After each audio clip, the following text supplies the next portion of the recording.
The sky over what used to be central Wyoming was a dull bruise of gray and smoke. Trees had been flattened in wide arcs, as if a giant had swept its arm across the land.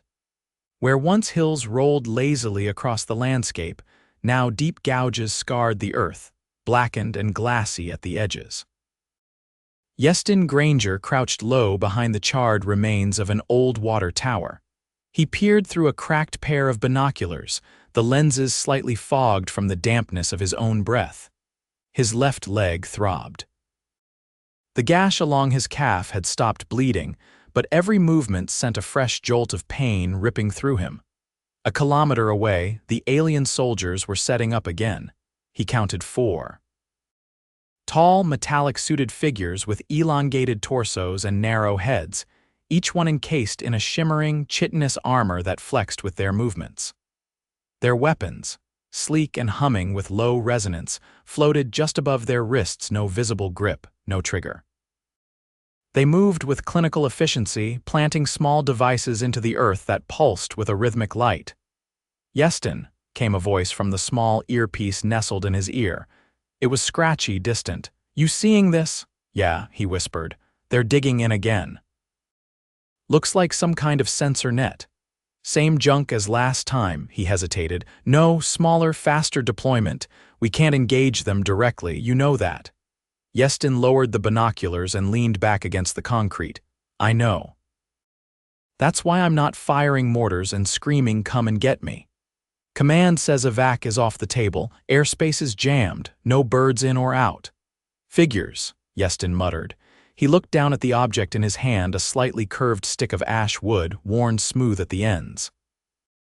His fingers moved to the pouch at his side, where a small leather sling coiled next to half a dozen steel bearings he'd scavenged from a ruined tractor 2 days ago. It wasn't much, but it was something.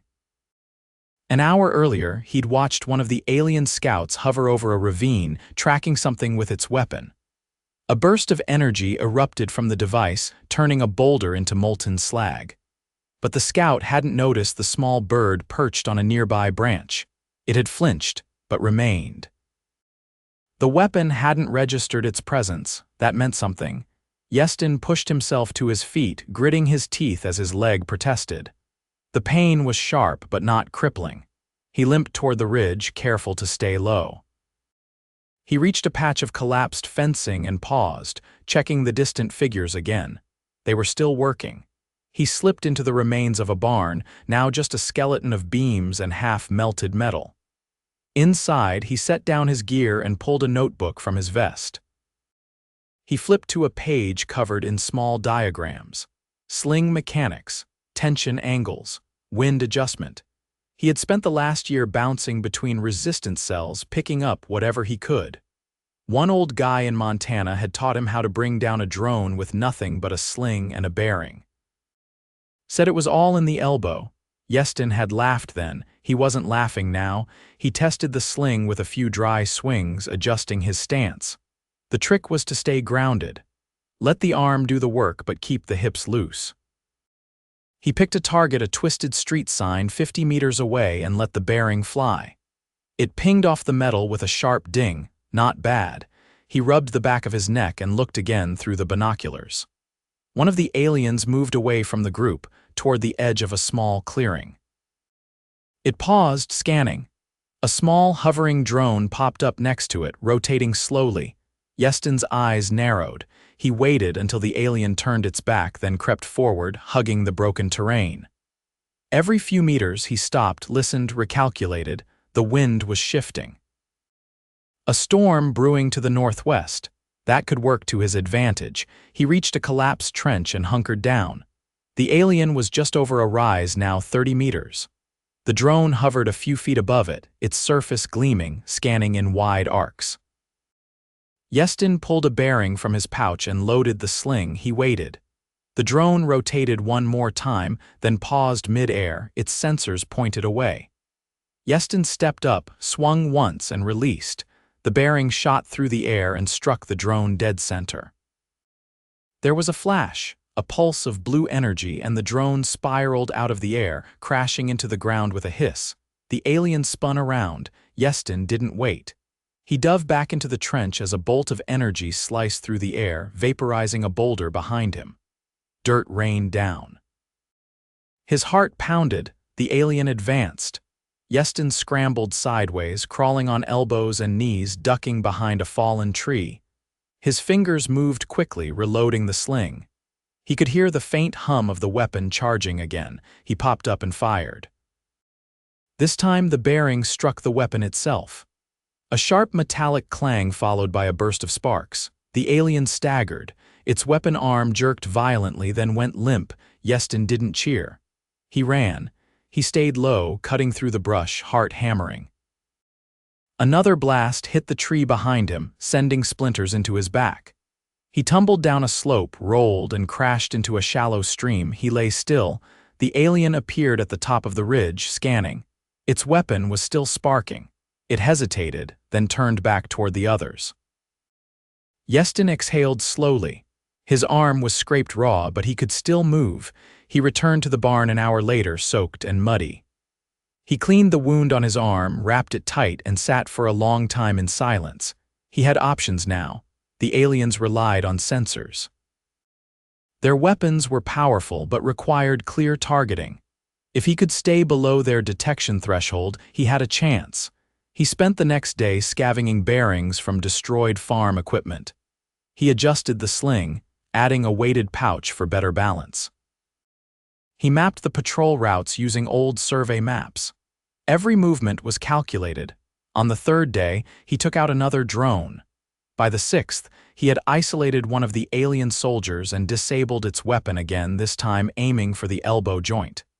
The alien had retreated. But it wasn't without cost. That night he was caught out in the open when a patrol doubled back unexpectedly. He ran, but a bolt of energy clipped his shoulder.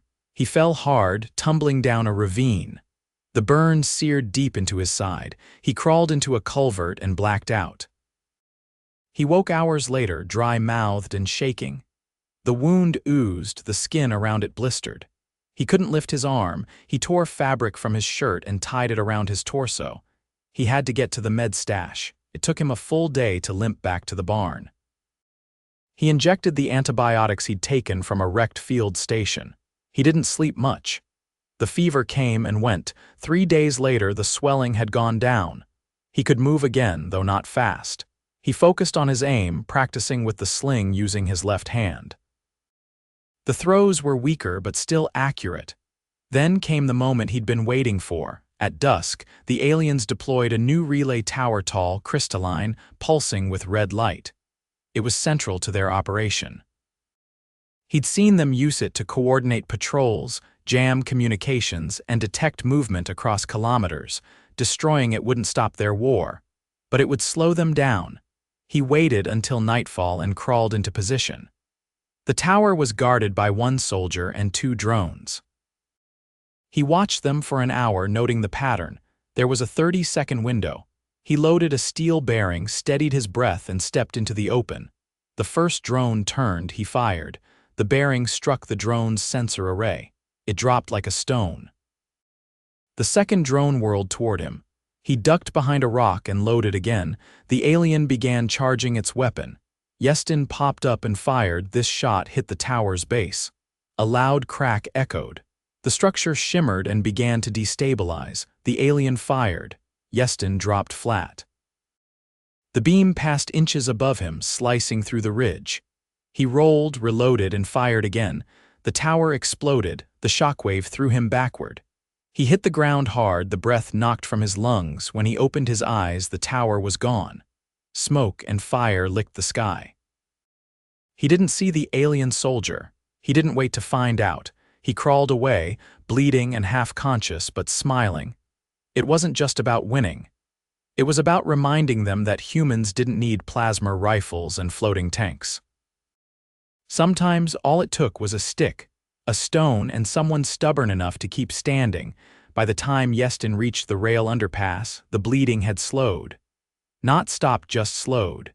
He'd bound the burn with a strip from his thermal undershirt, but the dressing was soaked through. The acrid smell of charred fabric clung to him, and the edges of his vision pulsed when he moved too fast.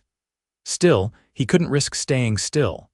The relay tower was gone, but that would only buy time before they adapted. He eased himself down into the narrow space beneath the collapsed bridge, the cold concrete pressing against his back. Gravel crunched under his boots as he scooted deeper into the shadows. The air was damp with runoff, and somewhere above, water dripped rhythmically from a cracked pipe. A figure shifted near the wall. "Don't move," Yestin said, barely above a whisper. His left hand hovered near the sling, though he doubted he could lift it fast enough with his ribs the way they were. The figure didn't flinch. "You're louder than the damn river," came a voice, hushed but annoyed. "I could hear you wheezing from 20 meters. Yestin squinted. Ruth. Her silhouette became clearer as she stepped closer, her frame wiry, cloaked in a patchwork jacket covered in soot. "Didn't expect you back so soon," she said, glancing at the blood on his side. "Or in one piece." "I'm not," he muttered, sinking to one knee. "Relay tower's gone, but I clipped a feedback burst too close." He gritted his teeth. "Weapon misfired and sprayed back. Lucky it wasn't your head." She crouched beside him without ceremony, pulling a folded tarp into place to shield them from above. "Take off the wrap," he hesitated. "Unless you want gangrene to do the alien's job for them." He peeled back the cloth. The skin was mottled red and black, the edges puckered where the energy had scorched through more than just the outer layer. Ruth clicked her tongue and reached into her satchel. She pulled out a small plastic container and uncapped it. The liquid inside was yellowish and smelled like industrial cleaner. She poured it over the wound before he could protest. He hissed through his teeth, whole body tensing. "You want anesthesia," she said, not unkindly. "Find a working hospital. Closest one's probably orbiting Mars right now." "Noted," he groaned, gripping the side of the wall. She worked quickly, flushing the area with the antiseptic and pressing a clean gauze against it. "We'll need to keep it open for now. No point sealing it if there's debris inside." "I've got some oral antibiotics, but you'll need to chew them. They're horse pills." "I've eaten worse," he muttered. "I know. I've seen you eat canned beef that expired before the invasion." She handed him 2 tablets and a tin cup of water. He swallowed them, gagging slightly. "You're on your feet in 3 hours or we're both dead," she said flatly. "How many are nearby?" "They've fanned out since your little fireworks show.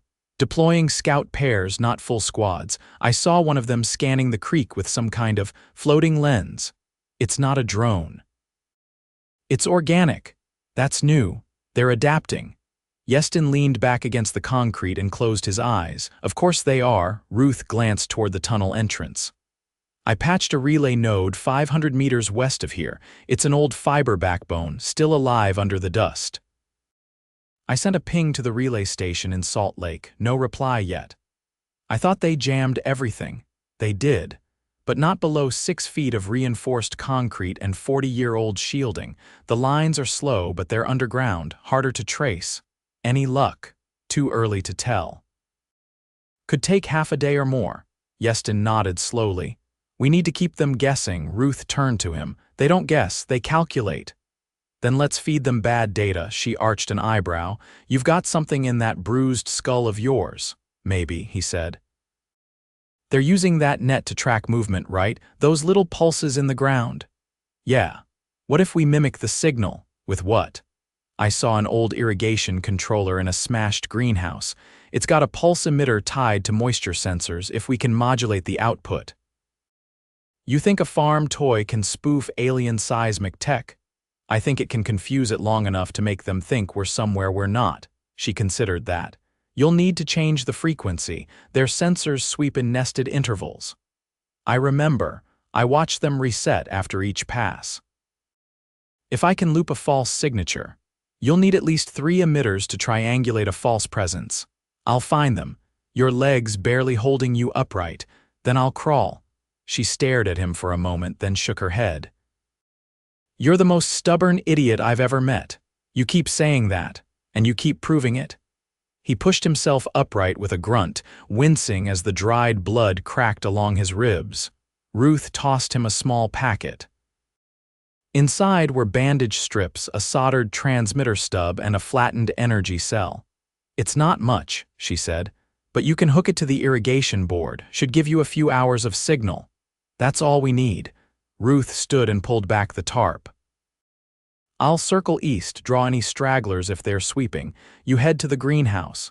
Use the creek bed, it's drier now." Yestin nodded. "See you at the substation, unless they atomize me first."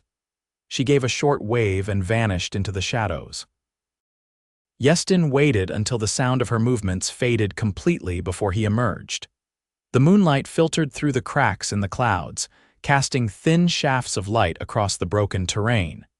He moved slowly, favoring his right side, using a length of rebar as a crude walking stick. The greenhouse lay just beyond a collapsed orchard, the trees snapped at their bases like matchsticks. He kept low, weaving through the debris, pausing every few steps to listen. The only sound was the wind scraping through the wreckage. The structure itself was mostly intact, though the roof had caved in on one side.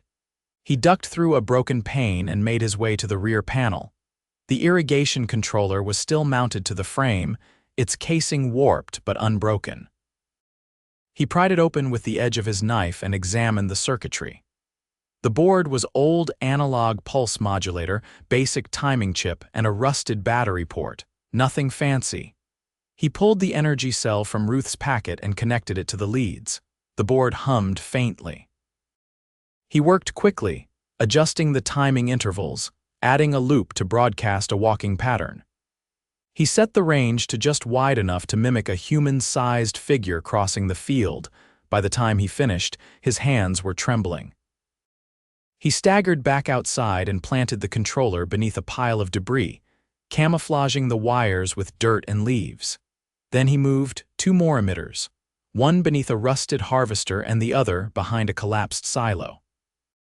Each one programmed with a pattern that mimicked a walking human, pausing, shifting weight, changing direction. By dawn, the field would look like a squad of humans was circling the perimeter, and the real one would be gone. He reached the substation before first light, his legs barely carrying him. The door was jammed, but he forced it open with his shoulder. Ruth was already inside, crouched near a panel of rusted breakers. "You made it," she said, not looking up. "Barely." She flicked a switch. A low buzz filled the room. "Signal's feeding out now," she said. "If Salt Lake's listening, they'll hear it."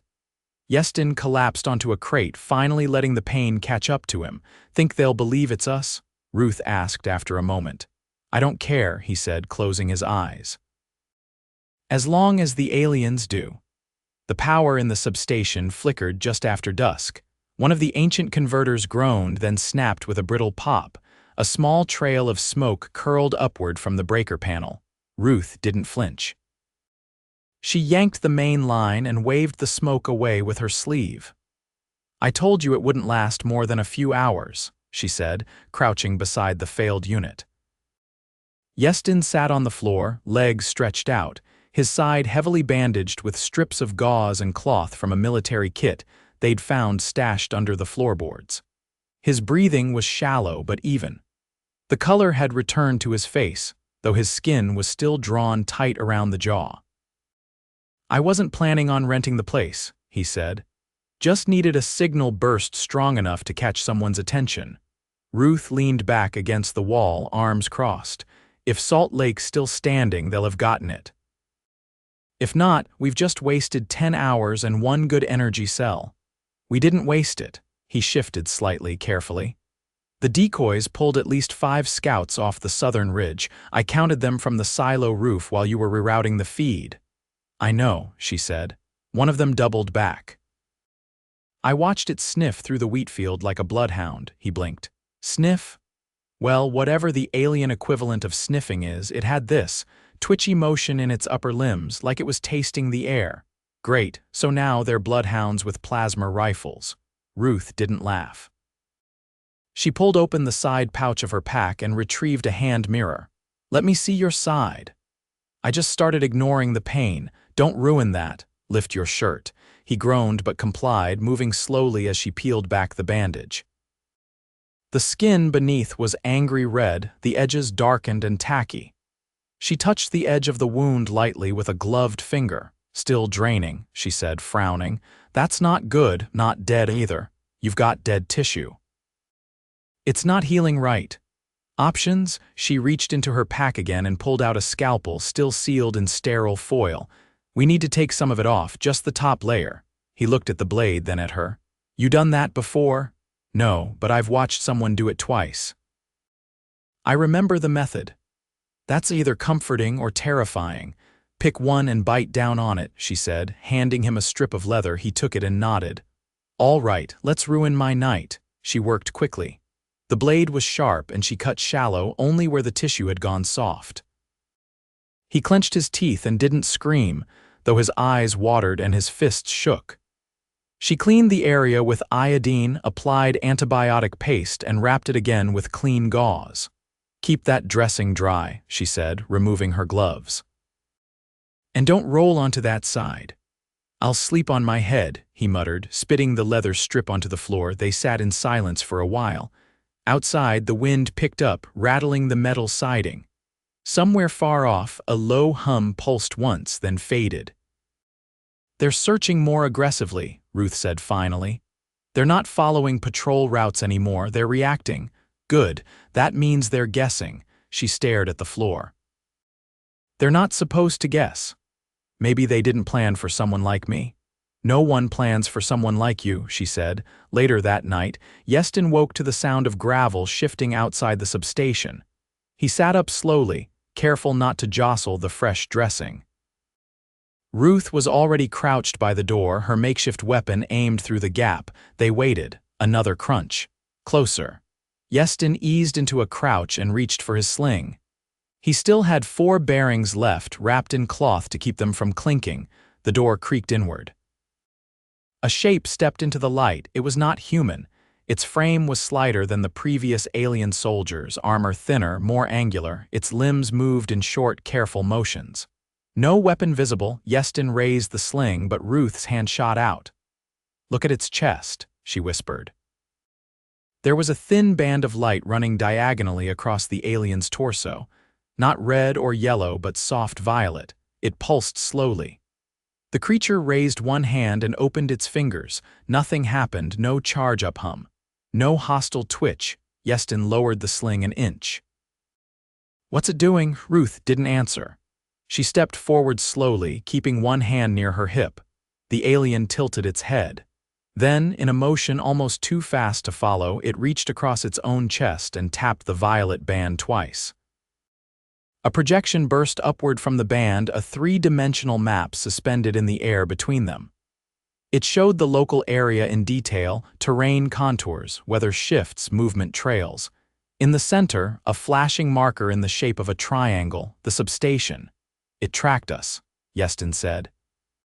Ruth nodded, but it's not attacking. The alien rotated the projection slightly, then stretched out one long finger and tapped a pulsing red arc to the south. Is that a perimeter? Ruth asked. The alien made no sound but tapped the arc again, then pointed to the triangle representing their location and finally to itself. It wants us to leave, Yestin said. It's showing us the boundary. Ruth stepped closer. Or it's leading us into a trap. Yestin studied the projection. The terrain along the red arc was rough but not impassable. There were no markers indicating troop movement, no sensor fields, just a line. Why show us this? He asked. The alien brought its hands together, then pulled them apart slowly. The projection changed. Now it showed a time lapse of the relay tower's destruction. A replay of Yestin's strike. The bearing hitting the tower's base. The explosion, the collapse, then it zoomed in on the bearing itself.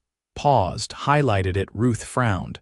Are they confused? Yestin stared as the image shifted again. Now it showed multiple projectiles, each with a different trajectory striking various devices. One of them was clearly the drone from earlier. Another was a sensor node. Another, bizarrely, was a tree branch. They're studying your sling, Ruth said. They don't know how it works. Yestin looked at the alien. You're afraid of it. It tilted its head again. No electronics, Ruth whispered. No heat signature, no energy pulse, just mass, speed, and aim. Yestin stepped forward. You think it's magic. You think I'm doing something you can't replicate.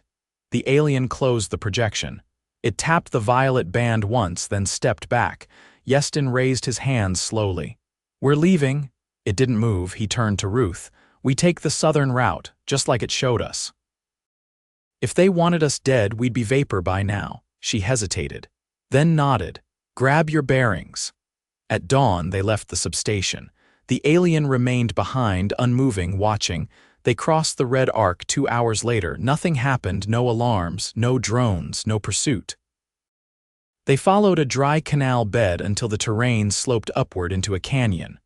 From there, the smoke from the relay tower was barely visible. The wind had shifted. Yestin stopped and looked back. Ruth crossed her arms. You're thinking something stupid. I think they're afraid of what they don't understand. They've got weapons that can melt steel. And yet they backed off because of a ball bearing and a strip of leather.